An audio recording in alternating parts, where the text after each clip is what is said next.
A 5-year-old girl born in Texas, United States citizen, was put on the plane to Honduras, a country she's never been to, a country she does not know. A woman who lived here since she was 8 months old, a green card holder, a mother of five, is now sitting in a government facility in Laos, stranded, no family, no language, no way back home, America.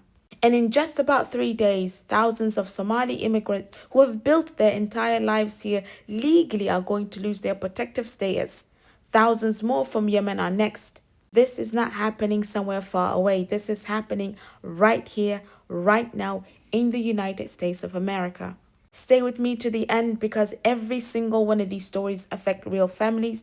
And if you don't know your rights or the rights of someone you love, today's episode could change everything. So I need you to hear the stories slowly because it is easy to scroll past a headline. It is not easy to scroll past a child. I'm sure you might have seen it or heard of this. Earlier this year, back in January, Jennifer Castellanos, a 5-year-old girl who was born in Austin, Texas, so an American citizen, was deported to Honduras, a country she had never visited, never known, and never called home. Around 4:35 in the morning, disturbance call was called. They found no ongoing disturbance, but they identified Genesis' mother, Karen, as having an ICE administrative warrant that has been issued back in 2019, before Genesis was even born. So ICE arrested both the mother and the daughter. Within days, both mother and daughter were deported without any opportunity to speak with an attorney, appear before a judge, or make arrangements for the U.S. citizen child to remain in this country. Now, let that sink in. The warrant was from 2019. Genesis was born in 2020. She did not exist yet when the order was written, and they used it to put her on the deportation flight anyways. Now, ICE has kept their location off the agency public database and instructed the mother not to tell anyone where they were, blocking attorneys from interviewing before the flight deported. The mother has told reporters she kept saying the girl was born here. She kept telling them her daughter was a U.S. citizen. She said they didn't care. They picked her up the child, put a jumper on her, and told them to get in the car. Now, Karen is a survivor of domestic violence. And I talk about Wawa in a previous episode, so you can look into that about the Wawa status for those that are in immigration that came under Wawa or that filed for Wawa after they arrived here. She applied for the U visa, which is available to crimes victims, including survivors of domestic abuse. That application was still pending when she was taken. Now in Honduras, Karen says she has made the painful decision to send Genesis back to the US with a relative. She has school there, uncles, cousins, her whole life because she was born there, says the mother. Now, the mom is going to try to seek lawyers, everything. I will fight until God tells me that it's enough. So that's not the only case. Federal and civil rights lawsuits have documented multiple U.S. citizens' children being detained in hotels, denied access to lawyers, and deported alongside their non-citizen parents, including a 5-year-old boy with stage 4 kidney cancer, guys. Let that sink in. So this is what I need every parent watching this to understand. If you are in a mixed status family, meaning one parent is a citizen and the other has a legal status and the other does not, you need an emergency plan right now, because my child was born here. It's not stopping anyone at the door. We just watched that happen in real time a month ago. So what can you do? Write down the names, badge numbers, and locations of any ICE interactions. Have your child birth certificate and passport somewhere accessible, right? I know we make memes of it on social media, but this is the reality of many immigrants. Have an emergency caregiver designated in writing, someone with legal status who can take your child if you're ever detained. Contact an immigration attorney before you ever need one, right? Try to get your prepare before it happens, basically. And now, if you meant that a green card was, if you thought that a green card was, you were safe, no, There is a woman, Ma Heng, was born in Bangkok, Thailand, the daughter of Hmong refugee after the Vietnam War. She was 8 months old when her family resettled in Milwaukee, Wisconsin. She lived there for about 37 years. She's a mother of 5 kids. She has a partner of 16 years who has disabilities, 2 brain surgeries, partially paralyzed, memory loss. She's a nail technician. She was a legal permanent resident, a green card holder basically, and now is staying in a government facility in Laos, surrounded by military guards in a country she has never been to, or she has never lived in there aside from being there when she was 8 months. No, Laos is a different country. She's born in Thailand.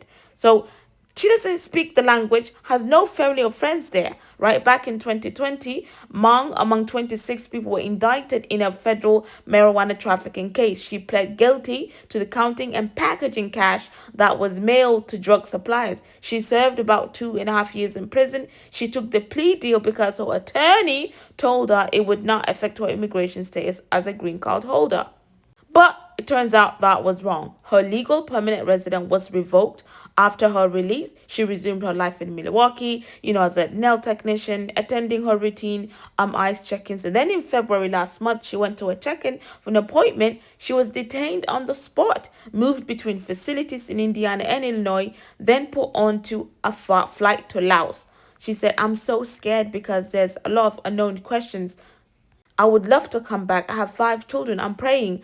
I pray every day to come back." So she has a daughter who's 22 years old. Azia is now raising her siblings at home. And Azia says, she's always been the rock to everything. My mom, with her being gone, I have to step up. I'm stepping up. So her partner, Michael, said the last time he saw her, he rushed her bring essentials before the flights. "I think I screamed in the car for like half an hour," he said. And the cruelest part of the story is that even if Ma wins her legal case in U.S. courts, immigration's lawyers say that she would most likely not be allowed back at least until like 2040 something, right? 2040 something.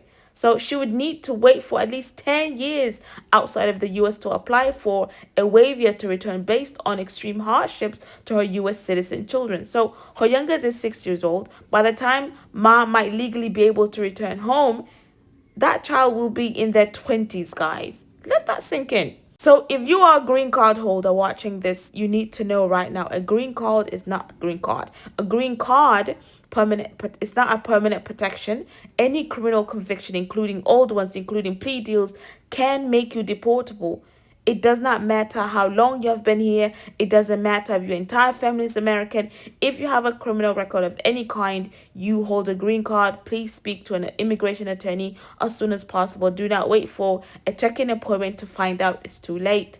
And by the way, TPS is now being stripped, and some of it ends in 3 days. Right, we talked about something that's not getting, we spoke about it briefly, but I didn't go in depth about it. Right, this is going to affect hundreds of thousands of people living legally in the U.S. right now. TPS is for the temporary protected status. Right, let me explain what that means in plain English before we kind of go into the whole jargon of it. So TPS is a protection that the U.S. government gives to people from countries that go have like wars, natural disasters, or other dangerous conditions. It lets them live here and work legally while their home country is too dangerous to return to. It's not a path to citizenship on its own, but it is a legal status, legal work authorization, legal protection from deportation, and is being stripped from countries after country after country after country. Somali's TPS is going to end on March 17th. That's 3 days from now, right? Yeah, 3 days from now. DHS former Secretary No made that decision on the 13th of January. So Yemen TPS termination was announced February 13th. Is going to come to an end on May 4th, 2026. Honduras, Nicaragua, Nepal have already lost their TPS protection after the 9th Circuit Court of Appeals ruled it in February 2026 to allow the termination to move forward while legal challenges continue. And the list goes on. Afghanistan, Cameroon, Syria, South Sudan, through a court, though a court has temporarily blocked that one. So Haiti also temporarily blocked by courts. Venezuela's Supreme Court allowed that termination to move forward. And as of March 2026, this month, the Trump administration has terminated or announced its intent to terminate TPS for over 1 million people, including 50,000 Hondurans, over 330,000 Haitians, and over 600,000 Venezuelans. So over 1 million people who are living here legally, working legally, paying taxes legally. A new federal lawsuit was filed this week challenging the Somalia TPS termination specifically. The lawsuit argues that Somalia still has an active armed conflict, the threat of paramilitary group Al-Shabaab, widespread displacement, climate extremes, and severe food insecurity conditions that persist today and make the returns very, very unsafe. So when TPS ends, people lose their protection from deportation, they lose their work authorization. In many cases, they return to undocumented states, meaning they can now be picked up by ICE at any time. So if you or someone knows hold TPS, here's what you need to do right now. First, check your country's specific end date on the uscis.gov website. Secondly, find out if there's an active court order blocking your termination from that country. Some countries still have temporary blocks in place. Third, speak to a qualified immigration attorney immediately about whether you have any other path to legal status. Having U.S. citizen children, a U.S. citizen spouse, or other qualifying relationship may open those doors for you to stay here. Do not wait. Do not assume the court will save it. Have a plan, please. With the 5-year-old being deported, the 37-year-old green card holder being deported, right? Hundreds of thousands of people with TPS losing their basically temporary status. So none of them were hiding. None of them were undocumented in the shadows. They were visible, they were legal or born legal, and it did not protect them. What I need you to do is, the rules are changing faster and most people cannot keep up with them. What was once safe last year may not be safe today. What your lawyer told you 5 years ago may not apply today. And if you're mixed family status, a TPS family, a green card family, you cannot afford to assume you know where you stand. So the most powerful thing you can do right now is get informed, know your rights, have a family safety plan, know the difference between an administrative warrant and a judicial warrant, right? Because only a judicial warrant signed by a judge requires you to open your door. Know that you have rights to remain silent. Know that you have the right to ask for an attorney. This is not about politics. This is about survival at this point. This is about protecting your families. 3 stories, 3 families that we know of, and more that we don't know of, by decisions made over their heads. So Génesis American citizens, Ma Yang, and thousands of Somalis go to bed tonight not knowing if they will still have a legal status when they wake up on Monday. Share this video. Someone you might know needs to hear this. Subscribe to Voices with Anisa Qalbi. We are here every time something happens, and I leave you in the care of Allah subhanahu wa ta'ala. Assalamu alaikum wa rahmatullahi wa barakatuh. Fi amanillah. Be sure to click that notification bell, okay?